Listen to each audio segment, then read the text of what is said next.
ఈరోజు రాజా సింగ్ గారు ఉదయం పార్టీ ఆఫీస్కి రావడం జరిగింది.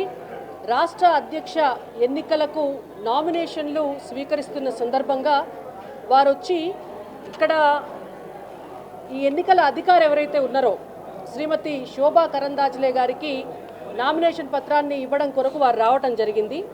వచ్చిన సమయంలో వారు రాష్ట్ర ఇన్ఛార్జ్ అయినటువంటి అభయ్ పటేల్ గారితో వారు మాట్లాడారు. వారు మాట్లాడితే అభయ్ పటేల్ గారు చాలా స్పష్టంగా వారికి ఇది ప్రజాస్వామ్యబద్ధమైనటువంటి పార్టీ, ఈ పార్టీలో ఎవరైనా కూడా నామినేషన్ వేయవచ్చు, వెళ్ళి మీ నామినేషన్ మీరు దాఖలు చేయండి అని చెప్పారు. చెప్పిన తర్వాత వారు నామినేషన్ పత్రాన్ని తీసుకున్నారు. తీసుకొని శోభా కరందాజ్లే గారి దగ్గరికి వెళ్ళి వారి ఫామ్ని సమర్పించారు. సమర్పించే క్రమంలో ఏ నామినేషన్ పత్రమైనా కూడా ఎన్నికల నిబంధన ప్రకారం 10 మంది రాష్ట్ర కౌన్సిల్ సభ్యుల మద్దతుతోటి వారి సంతకాలతోటి నామినేషన్ పత్రం ఇస్తే మాత్రమే ఆ నామినేషన్ పత్రం అనేటువంటిది చెల్లుబాటు అవుతుంది. అయితే శోభా కరందాజ్లే గారు చాలా స్పష్టంగా చెప్పినారు, 10 మంది సభ్యులు లేని పక్షంలో మీ నామినేషన్ పత్రం చెల్లుబాటు కాదు, మీరు 10 మంది సభ్యులతోటి సంతకాలు చేయించి నామినేషన్ని ఫైల్ చేయండి అని చెప్పారు.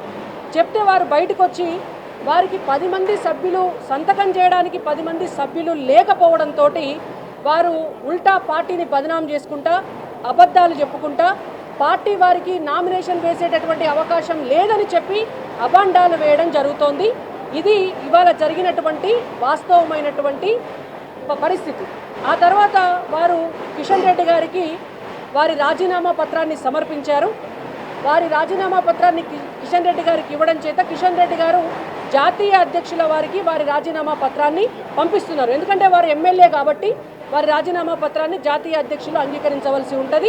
వారు అక్కడికి భవిష్యత్తులో పంపించడం జరుగుతుంది.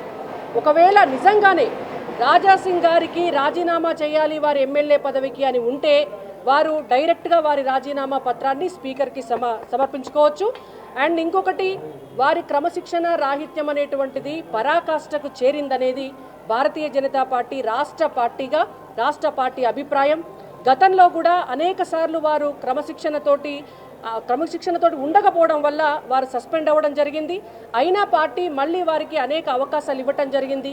కానీ ఈసారి వారే స్వయంగా రాజీనామా చేసి వెళ్ళారు. ఇవి ఇవాళ జరిగినటువంటి వాస్తవం.